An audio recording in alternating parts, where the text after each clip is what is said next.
يا ترى الافضل اخد قرضي من البنك ولا اروح لوسيط رهن عقاري؟ طيب، هو الاختيار ما بين البنك وما بين المورجج بروكر بيعتمد على وضعك المالي واحتياجاتك. كل اختيار ليه مميزاته وله عيوبه.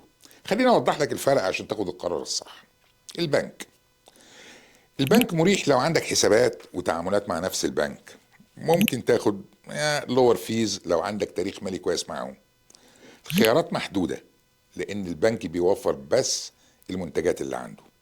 مش دايما هتاخد احسن انترست ريت في السوق. ليه؟ لان البنك بيديلك اللي عنده، ما عندوش غيره. بتروح لرويال بنك بيديك برودكت بتاع رويال بنك، تروح لسكوتشا نفس الحكايه. عكس المورجج بروكر. المورجج بروكر عنده اكسس لاكتر من بنك وشركه تمويل، فبيقدر يوفر لك افضل مورجج ريتس وشروط انسب لحالتك. بيساعدك في الاوراق والمفاوضات، وده مفيد لو وضعك المالي معقد شويه او انت سيلف امبلويد. بعض الوسطاء بياخدوا كوميشن، فممكن يكلفك اكتر. في بعض الحالات مش دايما كل البنوك بتتعامل مع الوسطاء، فممكن ما يكونش عندهم كل الخيارات. ايه الافضل؟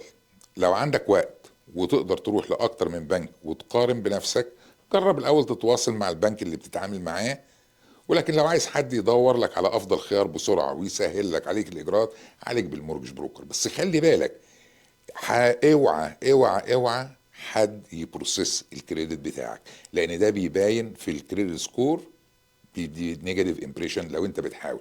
لو محتاج توجيه اكتر كلمنا واحنا هنساعدك تختار الافضل حسب حالتك.